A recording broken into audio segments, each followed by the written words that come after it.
All right. Hello, everyone. Welcome to the Not All Hood Weekly Drop. Let me tell you, there is a lot going on this week because of the fact that Donald Trump is at it again. He wants filled offices to increase the numbers by 2 to 300 people going into 2026 in terms of those people that naturalization cases per month. Now, this is a big number if you look back at the numbers before. What he is essentially saying is that those people who are naturalized, and there's a certain group, he plans to strip them of their naturalization. There is actually an act that has been put on the table. Of course, it has to go through the steps and be passed by Congress. But what it is really asking is that people say yay or nay. They want to be an American or they want to be, naturalized in some other country. You have to make a choice if you have dual citizenship. So I am joined tonight by a wonderful guest, Dr. Omekongo Dibinga. You have to forgive me. He's a professor of political science at American University. He's also author of Lies About Black People, How to Combat Racist Stereotypes and Why It Matters. And we're going to break down information about what is going on the national landscape. Good to see you tonight. Is Dr. Dabenga on?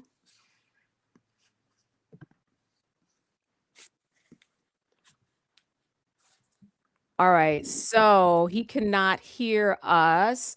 Let's see. Let's do this again. All right, folks, hold on one moment. We are going to jump into this topic of naturalization. Bear with us. We are going to be right back.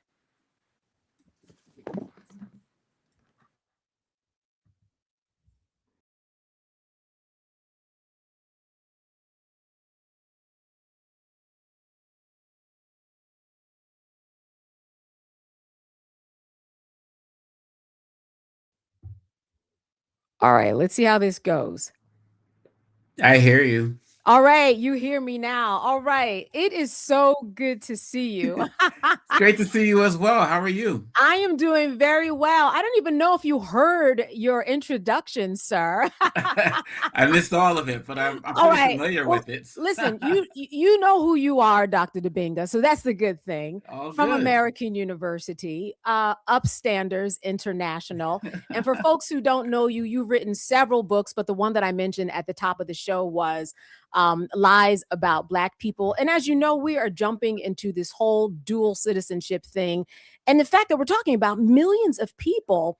And when it comes to brown and black people, I really wanted to make sure that we got into that because listen, Dr. Dibinga, when we talk about maybe ICE coming to see you or me, right? Because it could be anybody or our parents, Mm-hmm. right? If they happen Mm-hmm. to be living, Mm-hmm. it's hard to prove that you're a citizen, especially if your father is 90 and from Mississippi. That's not how they were keeping records back in the day. So I think there's a lot to be discussed here. What are your thoughts, first and foremost, about this idea of just revoking dual citizenship? Well, I mean, when we're talking about revoking, naturalized citizenship, it's in any type of citizenship. It has me thinking about something. Have you ever been to Madagascar? I have not. I have not been to Madagascar either. But if you back in the day, around let's say 1939 or so, people used to have a shirt with a bunch of people on a ship being shipped off to Madagascar. And these people were Nazis. And why I'm bringing that up was because one of Hitler's solutions to get rid of Jewish people was to ship them to Madagascar. It was called the Madagascar Plan. Why am I bringing this up? Because Hitler had people talk about the gas chambers and all of that. They forget that it was Hitler's final solution. He had other solutions before that he tried that were not effective. This is the period that we're in right now in the United States. Trump was talking about deporting so many people, biggest mass deportation ever. But he closed down the border so enough people can't get in. So that means he has to go into the interior. So now he has to get rid of people who aren't documented, not getting enough numbers for him and Steve Miller. So what do they start doing next? targeting students, targeting people with visas, trying to get them out as well. That's not working enough. Now you got to start targeting people who are naturalized citizens, people with dual citizenships. When you figure you apply to certain applications now for things, they're actually asking you if you're citizens of any other country. That's never happened before. And so what I make of it is that people have to realize that Trump is coming for all of us, black or brown. It doesn't, you talk about like, 90-year-old, father or grandparent and documentation. It doesn't even matter. Once they accuse you of something, because on their list they have about like 10 or 12 criteria of what you can be stripped of your citizenship status for, all they got to do is make something up. And before you know it, you're back in Jamaica, you're back in Brazil, you're back in Congo, and you were a citizen the entire time. We have to be mindful that this is an extension of Trump's path towards a final solution. So when we look at the history of the United States, we talk about citizenship. You and I know that citizenship before the Civil War it really belonged to the states, and then it moved up. We go to the Dred Scott decision. Okay, he's not a citizen, and then we went to war over many things. But when we think about today and what the 14th Amendment did, which was recognize one's right to citizenship, right? I'm wondering how difficult it might be in terms of the legal system and the 14th Amendment that is on the books that has guaranteed that, because it seems like there's a lot of tricky language and tricky steps that have to happen in order for something this extreme. Listen, the president's wife, she's going to have to choose. You know what I mean? It seems, it seems far-fetched, but this is what we have seen in terms of Trump and what far-fetched often becomes reality. But the legal process, do you think it will be a simple one? Well, I'm glad you brought that up, because that's another step in his solutions process, is getting rid of birthright citizenship. I mean, we have to be mindful of, before the 14th Amendment, people were citizens of various states. I mean, birthright citizenship really brought in this idea of, American citizenship. And so we just don't know what the Supreme Court is going to do. But again, don't let this little thing called the law stop you. Trump is going to try everything possible. And if there's a ruling and if there's an appeal of some sort, he's going to continue his policies just like he's doing with the ICE raids. And so what I'm saying, Candace, is that this is a man who has proven that he is entirely lawless. And I believe that he is not going to be successful at the end of the day.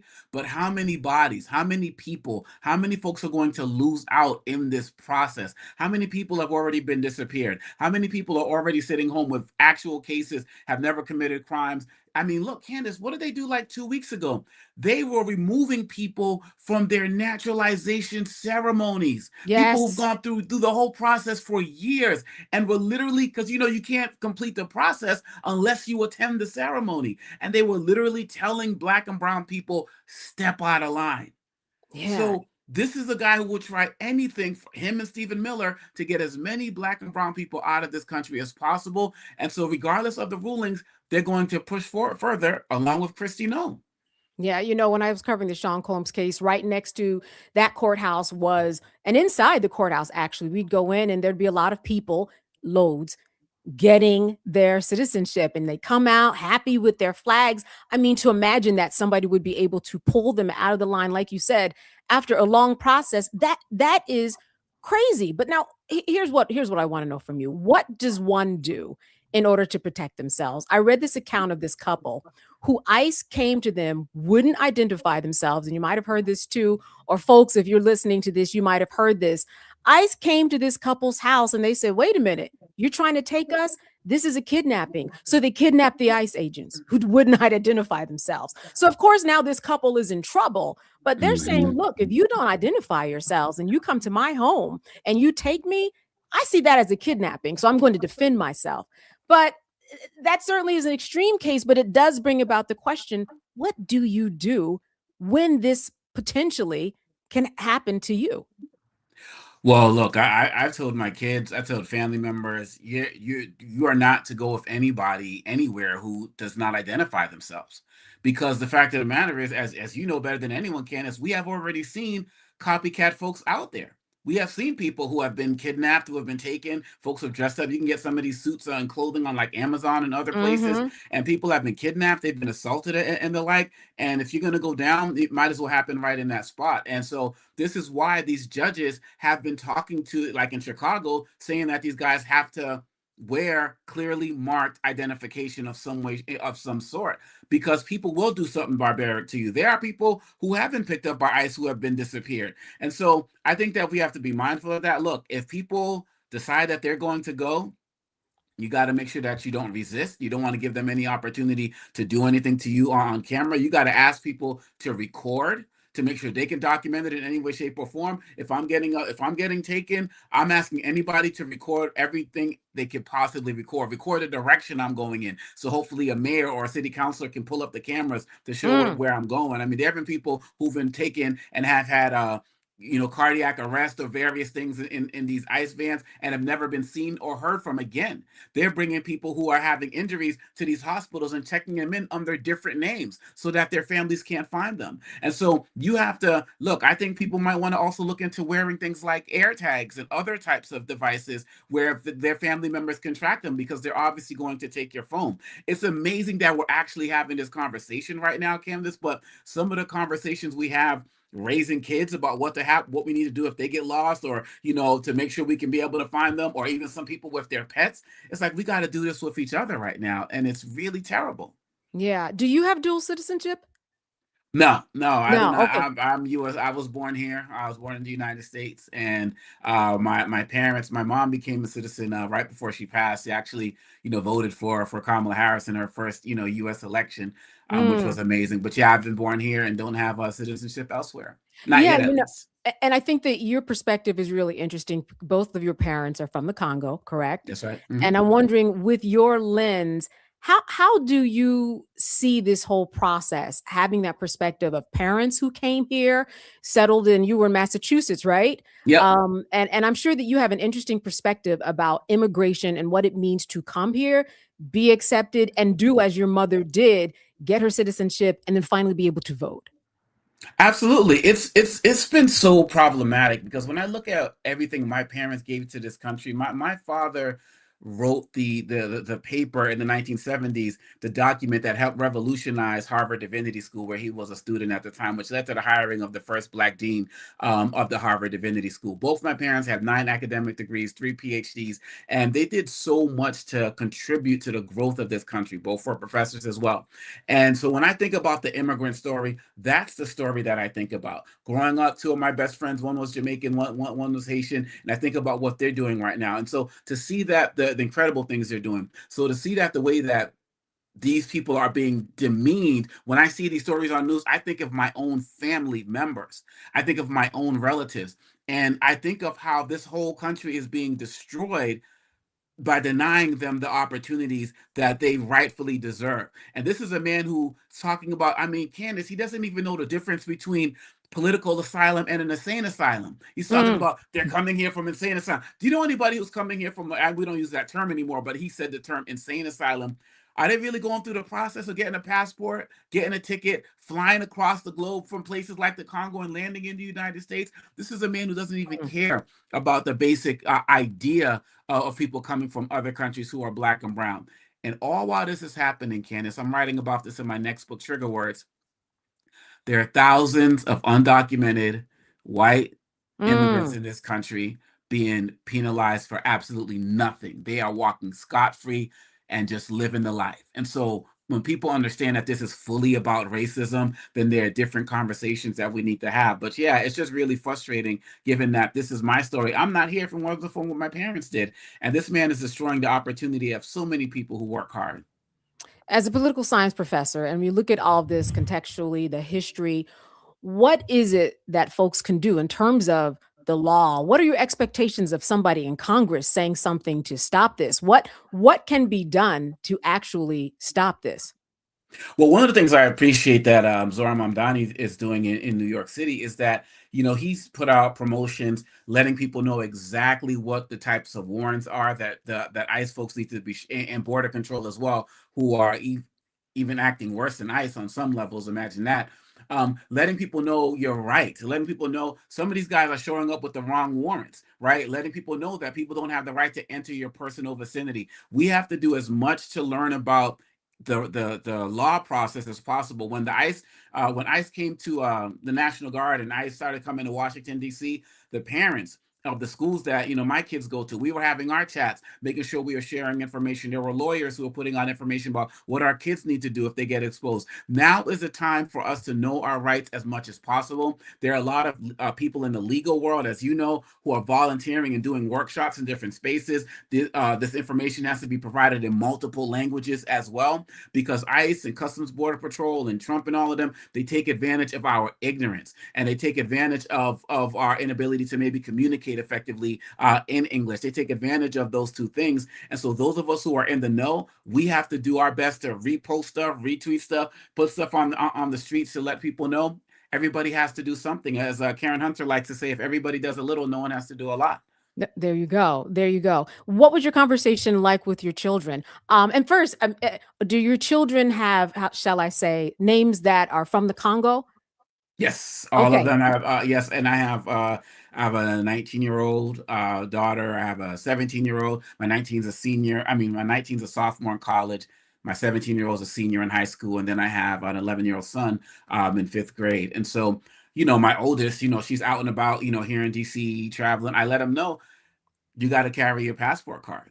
That's Yeah. for one, and she's studying, law as well. So she's, learning the rights. So I'm saying you got to carry your passport card, not the actual physical passport, because, you can't carry both of those because, they'll take them both and they'll just throw them away. And then all of a sudden you got nothing.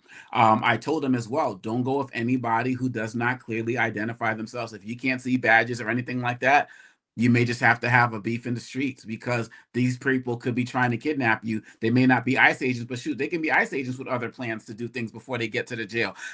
We got to be mindful, Candace. How many of these ICE agents have not gone through the full process Mm, of being approved? Some of these guys are criminals themselves. Some of these guys can't pass drug tests. Some of these guys have offenses that, ICE didn't care. They just wanted to, similar to what George Bush was doing after 9/11, they just wanted to fill their numbers to get as many of these agents out on the street as possible. So you don't know who these guys are. And then, I say, if these guys do have proper documentation and so on and so forth, ask people to record, don't resist, and you're going to have to, and go along with them. But I also talk to them about the importance of wearing some type of other way of being tracked, outside of their phones, which will be taken from them. This is where we are right now. And my senior in high school, she's, out in the streets doing her fun with playing with her friends and stuff, but tends to go to hmm. Maryland more than DC, because there's not as much action going on in places in Maryland as there is in DC right now. Yeah, Dr. Dibinga, people are scared because of the names they have. They're scared Yeah. because they have accents. They're scared about anything that lets people know that they are anything other than an American citizen. And when you are a person that is brown or black, this certainly makes you a target more than anybody else. I mean, And Candace, on top of that, it doesn't even matter if you're a citizen. You've seen the videos. They're walking up to people saying, "Where were you born?" that's right. And some people like, "I was born here." I don't believe you, right? And so just show the papers, take them away, And I started this talking a little bit about the whole final solution stuff and just solutions in general. But I'll just say this to people: even if people think I'm exaggerating, I'll just put it this way: any country where you have to walk around, where any group has to walk around carrying papers, it never ends well, Mhm. historically. We have B Fred 8714. Thank you for joining us. He said yes. And Richard Blackman, we have to stay in the know. And that is a big part of it. Again, I'm not sure how much it will work for ICE, but I know we often see these police videos too, where people they know their rights and so they can kind of every once in a while fend off the police. But these ICE agents, they're a different story. I mean, even if you know your rights and articulate them, it's not going to stop you from getting, taken down to the precinct. But first and foremost, you should know because you will eventually need them because they're not going to, play nice with you. They're going to take you down there and you have to figure it down at the precinct. There are people who have been veterans, Yep. who have served this country. It just doesn't Hmm. matter. Hmm. Everybody needs to be on high alert that this could happen to you because these quotas, again, this is a law that would have to be passed, but we know ICE agents are out there already people should be concerned. And it's easy not to think about it if it's not in your algorithm. And it's That's easy right. not to think about it if it's not something that you're thinking about on any given day. You think you're safe because we're used to being and feeling like we're safe. I'll put that in air quotes, but really we're not. That's right. That's right. They're coming for you. People have to have the. I mean, Stephen Miller. I mean, this is a guy who's the son of child of Russian Jewish immigrants, Candace, and he's putting in who experienced anti-Semitism and all of this stuff in Russia, and he's dealing the same thing that his parents experienced right here in this country. These guys are completely lawless, and the more we know our rights, the more we can document things, the more we can record, the more we can fight back.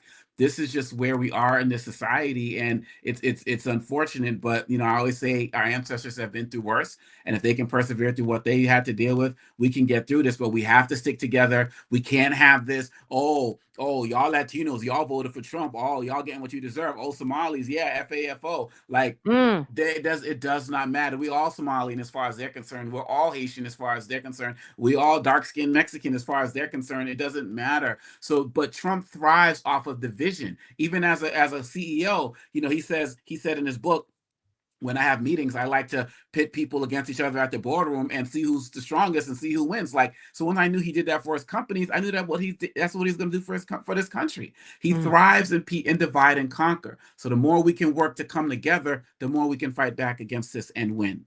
Yeah, because when people are busy fighting, they're not looking at what he's really doing, right? In the That's right. courts and appointing judges and, That's right. passing executive orders or signing them into law.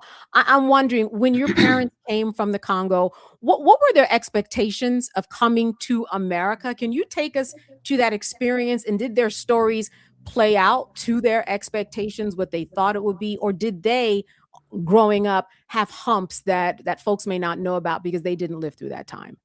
Yeah, it's very interesting. So when they came here, in the early 70s, a lot of Congolese were, and we got our independence in Congo in 1960. A lot of Congolese were going to Belgium, the language, French, and everything like that. But they had such a negative experience with Belgian colonialism that they didn't want to have anything to do with that. So they were already educators, they were already teachers, and they came here. They first went to Ohio, where my dad was at Worcester College of Worcester, and it's interesting because they basically left their fight for freedom in the Congo and jumped right into the end of the civil rights movement / beginning of the Black Power movement, in the United States. And so it was a very interesting transition, especially coming from a country where they were experiencing discrimination. They had to wait out, just like African Americans in Belgium. They had to wait outside, before all the white people left the markets, before they could go in, like all of those types of things. And then on top of that, they leave a country where they're in the majority to come to the United States. But they were raised as activists, and so they jumped right into the struggle. They jumped right into the movement. And I would say that they were really able to attain all of the things that they hoped to attain. Obviously, they dealt with a lot of racism, police brutality. My own mother was beaten and assaulted by police in this country. My dad as well. So they experienced a lot of that. Raising us, Mm. finally ending up in Boston, dealing with all that racism of the 70s and the 80s. And I can tell you about some wars and some battles. I mean, protecting their kids during the crack epidemic. But, Mm. one of the things, and then of course, just the bullying of being Africans in the school system. And my older siblings got it, were the white students. But then when we moved to the hood, my younger siblings and I, we got it from the black students in terms of just the hate, the getting beat up in school, calling names, African bush boogie, African booty scratcher. That was one of the Mm. reasons why I started turning to poetry. I don't know if I'll get to read some poetry today, but you let me know. That's where All right. we all turn to the arts as ways to escape, the traumas that we were dealing with in our community. But one thing my dad would always say, like a few years, before he passed, he would always say, like, if I die today, I'm going to be happy because, I'm seeing all of the things that my kids are doing and that they're able to achieve. And it was absolutely, worth it. And so, yeah, they went through a lot, and I'm grateful to them for it. But I feel Wow. like so many of their dreams are realized, like I said, 3 PhDs. My dad got a PhD from Harvard. My mom got her PhD from Harvard in ethics. Dad went to the Sorbonne, did his thing as well. So yeah, they started schools. They've done a lot. And in Yeah. Boston, if anyone's in Boston on the 28th, we're going to have a show at Hibernian Hall with my sister's dance company, Origination Culture Arts Center. I'll be up there. I'll be performing. If anyone follows me online, you'll see those flyers and stuff going on as well. Oh, wow, that's great. I'll also point out that didn't you go to Harvard too, sir? I studied at Harvard. I did my master's at the Fletcher School of Law and Diplomacy at Yeah. Tufts University. And so while you're up there, you cross-register. So while I was up there, I was taking class at Harvard, at MIT, and various places. Spoke at Harvard probably like 3 or 4 times, during my work. But yeah, that was my experience over there. Yeah, yeah, all in the family there at Harvard. I think it's so interesting the perspective that you bring, and also, can you let us know whether or not this is true? People always say, "But the immigrants take our jobs, and they're taking jobs that belong to Americans." Can you debunk that? Well, if people actually want to look objectively, if all of these guys are being deported or scared to come out or whatever, why is unemployment rising in this country? Because if they're gone and they're not taking jobs, isn't the assumption that those of us who are quote unquote real Americans would be taking those jobs?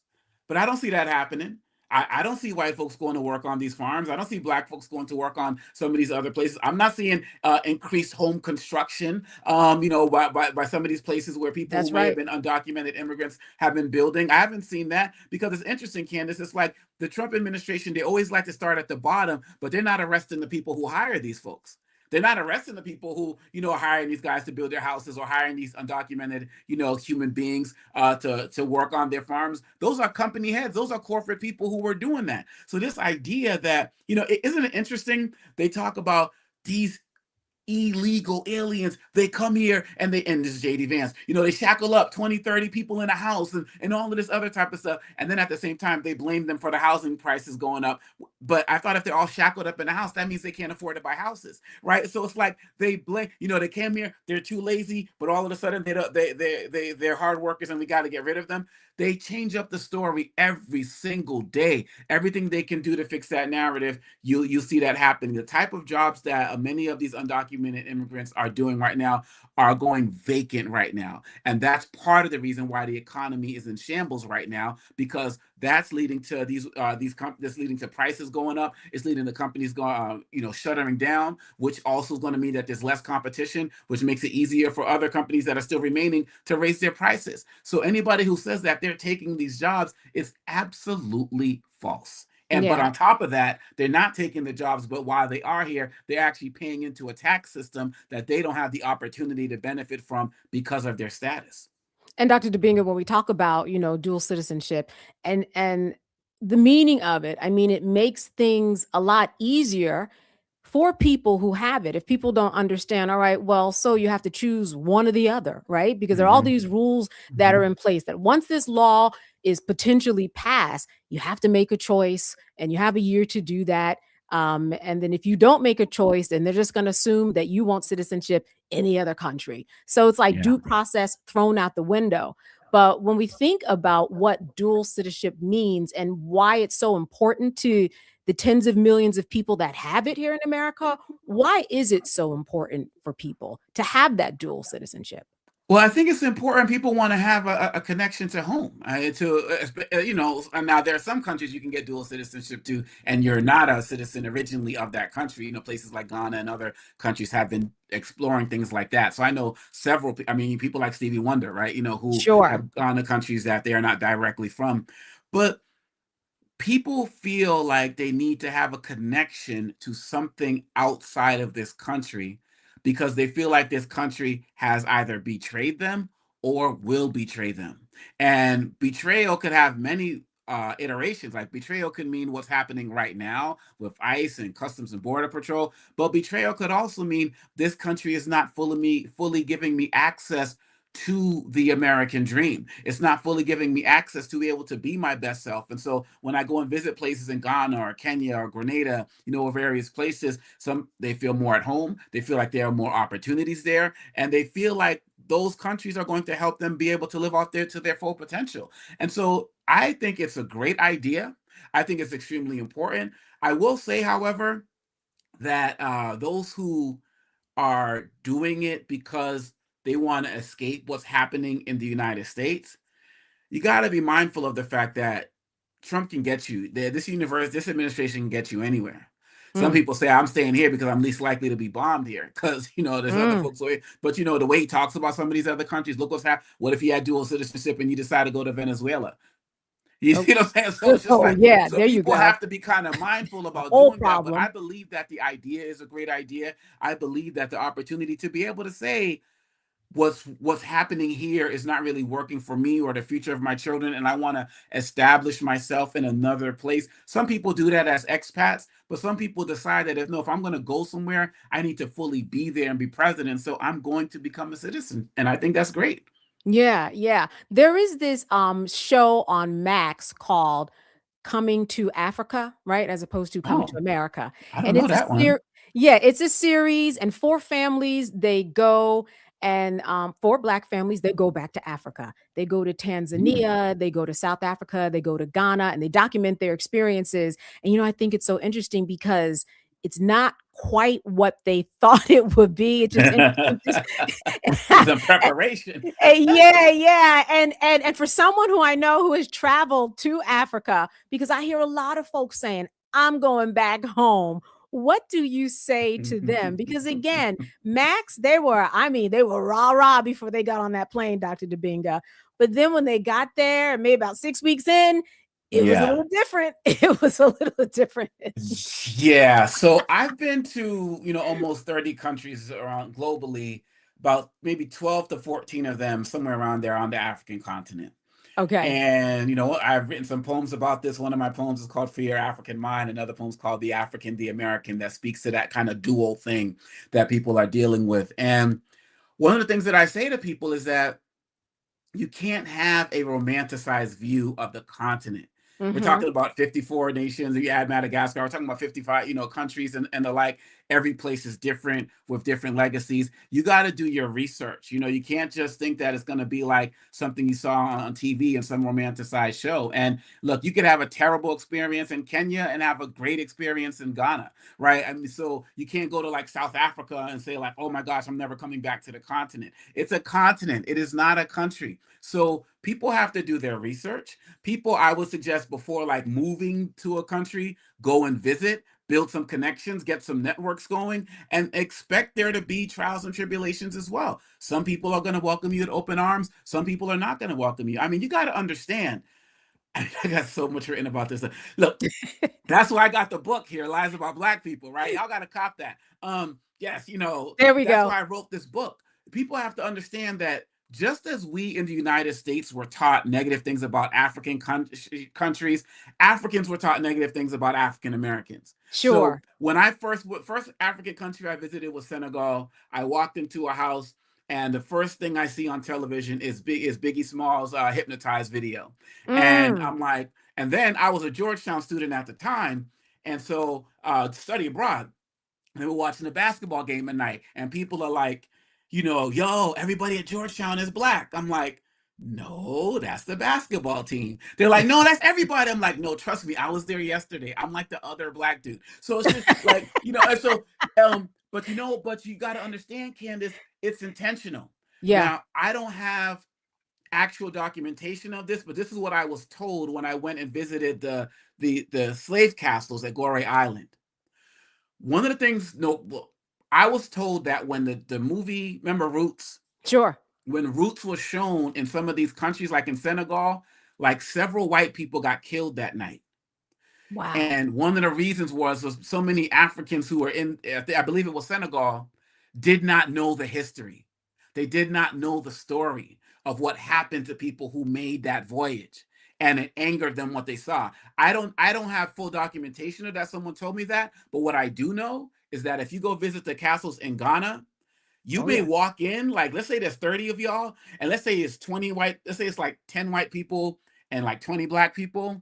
As you go through the tour, one thing you're going to notice, because I did this, you're going to notice that at some point, everybody around you is black, That's because they right. separate the black people from the white people, because they've had real instances of black people turning on the white people in the castles. Because you can Mm. still smell the blood and all of that. So my point is that this Western media has a vested interest in having African Americans not respect Africans, and have Africans not respect and know the story of African Americans, all while they're pimping both parts of the world. And so that's part of the problem, that African Americans, they have to do better research and understanding before they just hop on a plane and think everybody's going to be like, John Bobwana. It don't work like that. Trust Right. me. Yeah. Okay. So Trust me. you are taking me back, because I remember roots and growing up, and on the East Coast there was a snowstorm, right? So, Hmm. and we only have five. I don't even know if Fox was out by then. We might have had, the ABC, CBS, NBC. Fox came along at some point, and I remember when it came on, there was a storm. So everybody Hmm. was in the house and we all watched it. So people were going back to work, and I can remember my parents coming back because everybody watched it because they were snowed in, and there were some very interesting conversations. Oh, People I'm were really, sure. I mean, it was really, really eye-opening at that time. Like you said, if you're at the castle and, or if people are just being informed, it is a brutal awakening about what America has done to Blacks in this country. That's right. That's right. It's real. And these countries, many of them did not, and still some do not teach that history. I mean, we're only like 30 plus years removed from apartheid, and you got you got South African students of all backgrounds who don't even know that history. And so if they're not being taught these things, all that they're doing is consuming African American culture through the internet, through television, through media. Can if I share a quote, can I curse on this thing, on this, or You sure can. In fact, we're going to okay? talk about the changing world of media later. And guess Okay. what? The floor is open, sir. All right. So my wife, she was my girlfriend at the time, my wife now. We both Uh-huh. did our study abroad in Senegal. She's living with a host family, and he took us out to a nightclub one night. And on the way home, Candace, he says to me, "Yo, can you hook me up with some black bitches in America?" Wow. And then I'm like, and he said it right in front of her, and I'm like, "Yo, where'd that come from?" And he's like, "Well, I learned English through hip hop." And then I'm on the Mm, basketball court, and I have a little afro. Folks don't really know I'm not from there until I start speaking. And then once they hear my accent, "What's up, my nigga?" Like, mm, again, learn English through the music. It's what KRS-One said. That mic you speak through goes from here to Mogadishu, and how you represent us is the issue. And so that's one of the challenges that we have, is that many people have these stereotypes about African Americans, just like we got stereotypes about people on the African continent, I will say again. And we have to do real work through platforms like this to really start to understand and engage each other. That was what Malcolm was doing before he was assassinated. People don't want to tell you about Dr. King's trips to the continent. He was always talking, going to Ghana, seeing black people get their freedom and how that would motivate him coming here. They don't want to talk to you about that. He was telling Andy Young, we gotta take this global. We gotta get on the continent, and like all of this stuff, because they understood it as well. mm. Listen, you mentioned some poetry you had. If you have a piece of poetry that's 1 minute or less, we are down here at Not All Hood. What do you have for us? I don't got anything that's 1 minute or less. Oh, here's one. Okay. Congo in our PlayStations, Congo in our cell phones, Congo in our telephones, Congo in our automobiles, Congo everywhere and nowhere at the same time, because the Congo is not in our mind. Mm. That poem was from my book, From the Limbs of My Poetry, and it deals with how Congo's resources, the tin, the tantalum, the tungsten, and coltan, are in our electronics products, but we don't know anything about that genocide that's taken place because of what's in our electronics products. Yeah, yeah. In fact, I know that in your book you give tips, and one of them is to kind of diversify your media, make sure that happens so that you're just not caught up in somebody else's algorithm. Because as we know, that's what the Hmm. media companies do. They control the algorithm. That's So right. you're not focused on the federal courts or what's going on in the naturalization process. You're on, happy cats that are being born, and they keep that, Yes. we've Yes. all been Yes. there. It's like, oh, why do I keep on seeing these cats? Because I did that, right? That's right. That's right. Well, And that's people what, don't understand. Most people go online not looking for information, but looking for affirmation. And so, yeah. you have to do the intentional work to start to diversify your sources. That's what I tell my students. If you don't diversify your sources, you're going to fail my class straight up. Uh-oh. Look, there's the warning. If you are registering for his class next semester, you got the word right here. That don't mess around, because he That's will right. fail you, and then see you in the spring, in the fall of 2026. Yeah. Listen, Dr. Dabenga, it was great to see you. Great to have you on. Always fun speaking with you. We've done other shows together, and you always bring the knowledge. And we're definitely going to have you back on again. Good luck on your book. What's the next book called? The next book is called Trigger Words. I'm looking at how so-called leaders use terms like woke and DEI and critical race theory to trigger people into not supporting causes they actually should be supporting. All right. People over here, they say, powerful. That's too much like right. The folks are really loving you. And so do we here at Not All Hood. Good to see you. And thank you for being with us tonight. Thanks for having me. I appreciate it. Absolutely. Have a great holiday. Oh, wait, before you go, I want to ask you real quick, stuffing or dressing, what do you call it? Ooh, stuffing. You call it stuffing. Okay. Is there a reason for that? Now, you didn't have anybody, say, hey, it's dressing. No one corrected you along the way? Well, I've just always thought of dressing as salad dressing. So it just never made sense to me. And are your holidays, is there something different on your plate, especially with your history and coming from the Congo? What does your holiday dinner look like? Well, yeah, I mean, in my family, holiday wise, we've always celebrated, things like Kwanzaa. So, various types of foods from home. People call it fufu, we call it ugali. Various types of things like that from home. This is going to be the first one this year, without both my parents. So it's going to be very deep. But yeah, food from home is always preferred. All right. Well, listen, condolences. Your mom, I know that that's a very difficult process. Enjoy your holiday as much as you can with your family, and we'll see you next time. Yes, and please go to youtube.com/Omekongo. Subscribe there as well. Yes, indeed. He's good to watch. He's got some good stuff going on there, of course. All right, doctor. Thank you. Okay. Yeah, let's give it up for Dr. Dibinga. Before he got off, we were talking about algorithms. We were talking about the way that the world wants to often pit Africans against African Americans. And sometimes we do it to ourselves, y'all. I mean, we do. We will say, I'm African and I'm African American. And I have heard people have these major discussions about, oh, I know where I come from, and that makes me different. Sometimes that almost makes me better. Trust me, I'm sure that anybody out there who is listening and has an African friend has had that kind of underlying, shall I say, tension, and kind of, I know where I came from and you came here. So I think it's amazing to have his perspective, especially when it comes to how we are viewed around the world and how Africans see us. We have a lot of pop culture that goes into their TVs or into their phones. This is really where it's at. And that's what we're going to end tonight talking about. We are talking about everything is streaming.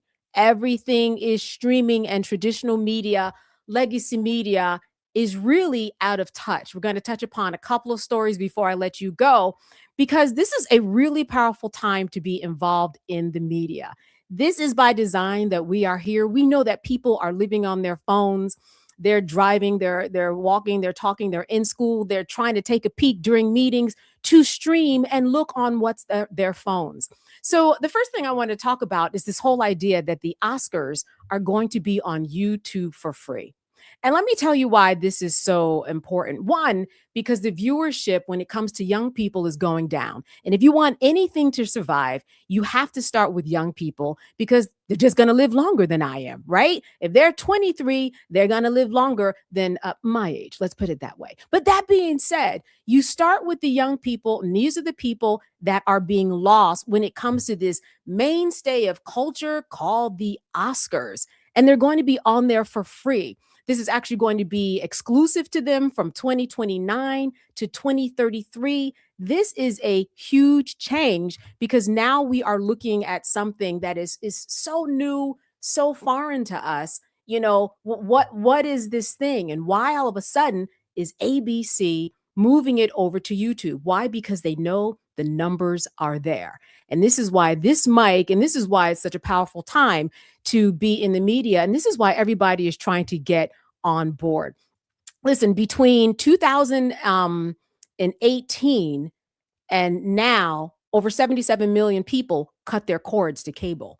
So we also have cable stations and these big media outlets. They are suffering. They're trying to figure out, what do we do? What do we do? What are they doing? They're going to YouTube. Right? What are they doing? They're going to Netflix, which is what we're going to talk about. They're combining. They see where the magic numbers are happening. Let's talk about this iHeart deal with Netflix. And what I'm going to do is I'm going to walk you through these and tell you why all of it's so important. The iHeart deal with Netflix, okay? Some of you might have seen these headlines, especially with Charlemagne the God and the Breakfast Club.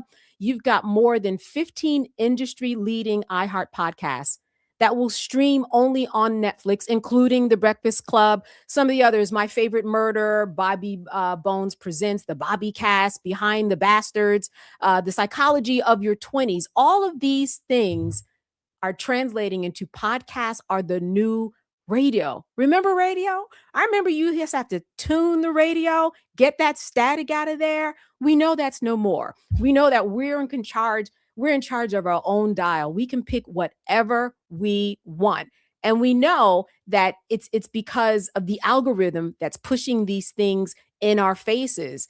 And all of that's very important because, like I was talking about with Dr. Dibinga, you push one button and then it pushes.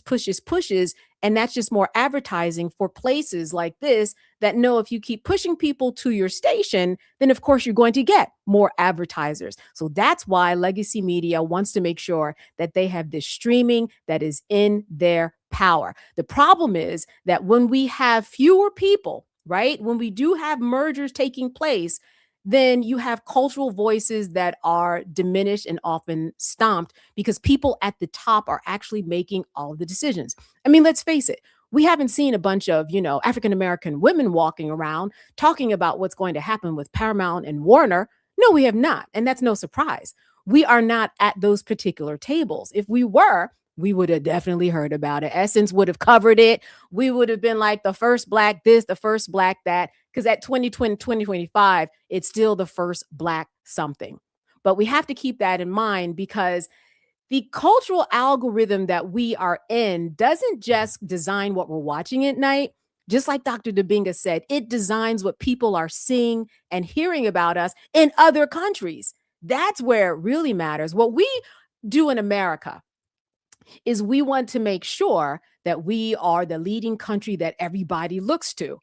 And the people who are actually managing all of these social media sites, they're the ones who are planting the seeds about how you and I are supposed to be perceived in this United States of America and abroad. That leads me to the TikTok deal. Now, this is something that we were talking about during Joe Biden's administration.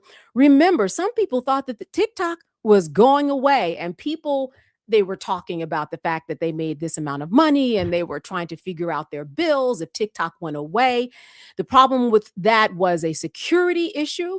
I mean, there were certainly other issues that came about, especially when the TikTok deal came into fruition, which was just this week, and that there are two American investors that are now part of TikTok and own it. And then, there are also larger people who are a part of it. But when we talk about these particular investors, we're talking about people like ByteDance at 20%, right? 20% of it. They wanted ByteDance out completely. Now ByteDance is 20%, but the rest American owned. One, United States was saying that there was a security concern. And then here's something else that was part of this deal that I think that was very interesting. And that is that there as an attempt on paper to make sure that the algorithms aren't the way that they are now. Because if you look at the algorithms that are out there the way that they are now, they're killing us. They're making you think you're too fat, you're too ugly. There are lawsuits with people saying that it made my son commit suicide, or my daughter died. She's 9 years old and she died because she was doing a water drinking contest.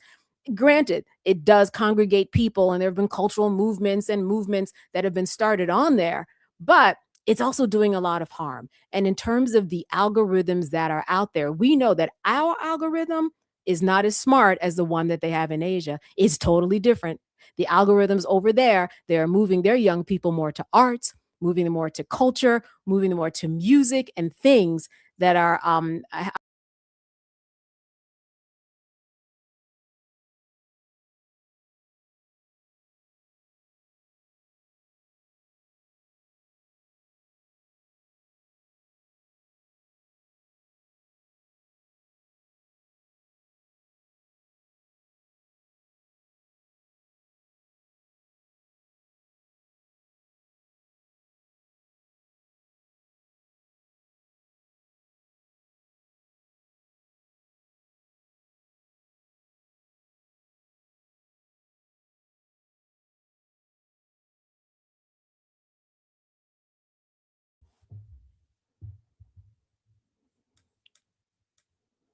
Now, y'all, I'm feeling some type of way because I was talking about the algorithm and what was going on abroad, and I got shut off. Now, I don't know what to say about all that, but I'm telling you that was kind of suspect because that has not happened before. Shall I continue though? Let's do this. I was talking about TikTok. Let me say that. I don't want, I'm gonna make sure don't kick me off, people. But I was talking about TikTok and algorithms and what they do over there. The bottom line is that it is different. And that in this deal, the algorithm is going to be retrained. Okay. And we know that that is all very, very much important. This particular deal should close by 2026. All right. I want to move on now to something else that talks about and really kind of sheds light on this changing media landscape, and that is Isaac Hayes III. Isaac Hayes III and fan base. Let's talk about this fan base app, because here is somebody who said, you know what? I've been looking at all this, and I've been looking at the people who aren't sitting at the top. Why don't I create my own app? Yeah, why don't I go ahead and do that? And when I create my own app, I'm gonna let other people get in on the deal. It's backed by shareholders. Um, it allows people to share videos, photos, audios, but creators also get offered subscriptions ranging from 299 to 990 99.99, giving supporters access to this exclusive content. So he's making sure that people are learning the game in a different way and that they're not just consumers. You can look at all the videos that he has when it comes to fan base, but part of his argument is that whenever anything is created and gets very, very popular, it's created off of the culture, off of Black folks who plant the seeds in fashion and music and art, and then everybody else comes along and makes money off of it. So he has raised, I think he's at 15 million right now. Maybe someone in the comments can tell me about that. In terms of investors, he's teamed up with Roland Martin, I remember, in terms of getting his commercials out there. And people, you get in at least $399, and you can be a part of this still startup fan base. And if you haven't gone to fan base, you should go on right now, create an account, see what it's all about. It's got everything that every other social media app that you are on has. So why not fan base? And I know it sounds like a commercial, but listen, this is a part of the changing media landscape. And if we don't open our eyes, we are going to be left behind. Again, this is why none of us are walking around with Ted Sarandos. Okay. This is why we're not up there at Warner Brothers and going around the lot of Netflix to figure out what's going on. But Isaac Hayes is someone that is really changing that whole process. So I've mentioned Paramount. I've mentioned Warner Brothers. We know that there was an attempt at a hostile takeover. We know that the Paramount offer was rejected by Warner Brothers ultimately, and there has been this real fight. Real fight. Now, just to let you know, Warner Brothers owns HBO, DC Comics, right? The Superman, Batman world. They have film studios, CNN, Cartoon Network, TNT, TBS, Discovery Channel, HGTV, Food Network, TLC, Animal Planet, OWN, Netflix. Hey, I could go on. Netflix and Warner Brothers want to be in each other's lives. And if you remember the Paramount deal, Paramount made at least 6 offers. Okay. We just heard about it now because, there was a hostile takeover. But all along the way, over the past several months, there have been 6 offers to Warner Brothers. The problem was that Warner Brothers said, look, your backing looking kind of shaky. You got all these investors. Do you have the money? You have so many people in the background where we don't know if one of those pulls out, if you really actually have the money. So this hostile takeover, they went to the stakeholders. It did not happen. And Netflix was back in the game and they have agreed to move forward. Again, we are talking about a merger that has to do with just a couple of people in charge now, right? And now we're going to down to a merger and figuring out what goes on the air, figuring out where the money goes to, figuring out, how many creators, Black creators to put on on the dial for anybody to see. So while it's a time to have a mic, if you're not at the top, if you're not doing an Isaac Hayes and say, I'm going to be at the top, then a lot of stuff will not happen. There's so many times I know you go on TV or go on I call it TV, just call me old school, but you go on this or you go on something else and you spend more time looking for something to watch than you do actually watching what you ultimately watch, or you never even get there, right? That has to do with the diversification of what we are looking for. And if it's not there, is it going to be there in terms of this particular merger? Now, this has to go through a process with the Department of Justice and the antitrust. And 30% is a number that they're looking for. If this merger between Warner and Netflix creates a combination and takes 30% of the market share, well, then that's when the antitrust laws come into play. But you know what Netflix is saying? They're saying we actually don't own 30% of the typical streaming platforms, right? Because even though we know Warner Brothers and HBO especially, right? We've been paying into that all of these years. They're saying, what about YouTube? Isn't that also something that you pay for? What about TikTok? Don't you also pay for content? Can't you pay for content? What about Amazon? So they're saying your market share of these particular types of stations that you're comparing to HBO, it's much bigger than that. And we don't have 30%. So that is going to be their argument. Now, before I finish and give you some takeaways from all of this changing mediascape, and honestly, this has all just happened in the last 2 weeks, last 2, 3 weeks. So imagine what is to come. Imagine what is to come. I have to talk about Roland Martin. Now, some of y'all have seen me on Roland Martin, but y'all know Roland Martin, he was early launching podcasts to create podcasts and creating Roland Martin Unfiltered, a major digital platform, Black News and Analysis. He was doing this back in 2018. So when COVID hit, Roland hit even harder. Roland is somebody that has been before everybody, white or black. And the takeaway there is that if you see something that is not going your way in terms of what you have been doing at your job, and maybe they let you go, or maybe they do something that you just don't like, or maybe you just have a better idea, you got to do a Roland Martin. Roland Martin was the first one out there. What happened when Don Lemon, when CNN, they parted ways? Where did he go? What happened to Joy Reid? Where did she go? And rightfully so, because this right here is something that equalizes everything, and this diversifies voices. So what does this all mean? All the Rolands, all the Isaacs, all the Paramounts, all the iHeartMedia, all of that. Well, platforms control culture. That's exactly what they do. Platforms control culture. So you don't even have to get in line. You can just get on a mic and talk. Just make sure that what you're saying is right, right? Because we have a lot of people that are talking and honestly, they don't know what they're talking about. And I'm not just saying content wise, I'm saying you have to know the rules. Yes, the First Amendment is powerful, but you can still get sued for defamation. All right. Cardi B, Nicki Minaj just won a case. It started out $75,000. It went down to $59,000. The judge made a decision because of a law that was out there. You have so many people that are making mistakes. So if you do get in this game, know the rules.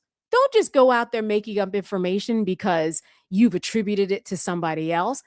If someone sues you, it doesn't matter if you say, according to the Associated Press or according to the New York Times. Look at Donald Trump. Look how many people who he sued and won. Granted, a lot of it is political. Look at what he's suing PBS for right now. Defamation, know the rules. Intentional fiction of emotional distress, know the rules, right? Again, this is open, but if you are going to get on it, understand exactly what it is doing. Newspapers have been cut. And I mean, 3 to 4,000 newspapers have been cut since 2005. They no longer exist. They no longer exist at all. You have to understand that in order to get into this game, You have to know exactly what you were doing and exactly where we are going. And all of these things that I've mentioned tonight show you exactly where the needle is turning. In fact, it's turned. Netflix knows exactly what it's doing with Warner Brothers and iHeartMedia because that's where everybody is. This is a huge deal. So I just encourage you to be a part of what is out there because we are shaping the culture. The reason why everybody talks about the same thing is because everybody's talking about the same thing. If you have something different to talk about and to add to the algorithm, then this is your time to get in there because the algorithm tyranny is real. It is real, real, real. And independent creators can really leverage these platforms in order to do something special, just like we are doing right here. Let me leave you on this final note. And that is, as I said, there used to be thousands of newspapers. I'm a professor. I remember I bought some newspapers to class. I mean, they were like, what is this? Like, how do I open? I mean, they don't buy newspapers. A lot of them get their news, from Bill Maher or Saturday Night Live, So, but I will say that if you really, really, really, really, really want to go hard, and you really want to find someplace that's open for you, go local. Go local. Everybody's going national. Go local. The zoning permits that, it took to get the street together in your neighborhood. Nobody's writing out that. Nobody's talking about that. No one's talking about that. That's not going to be in the Breakfast Club tomorrow. It is not. But you can if you live in your town, and local reporting, local influencing, however you want to put it. Because really, again, if you're an influencer and you're talking about news, they're going to treat you like a journalist anyway. So again, learn those laws. But if you really want to go hard, go local. That is where it is open. These small towns, we want to know what's going on in our neighborhoods, right? Because really, when we think about it, where you live dictates so many other things in your life, right? It dictates your education if you're going to public school or private school. It dictates the cost of your home. It dictates your social life, right? It dictates your religious life, right? Where you actually live. It dictates your community life, right? Are you living someplace where someone says, won't you be my neighbor? Or are they saying, I don't want you to be my neighbor?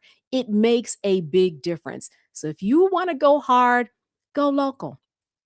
Look at your town and see what you can report on. Because let me tell you, we are well into not old things are changing. Things have changed. Things have changed. So I'll leave you on that note tonight. And I'm glad they've changed because that gives all of us here at Not All Hood the opportunity to speak to you and to make sure that your voices are heard too. It's a fair exchange. What's the first thing that you do when you see some crazy post? You go to the comments. And that exchange is good and welcome if people are being fair and not nasty.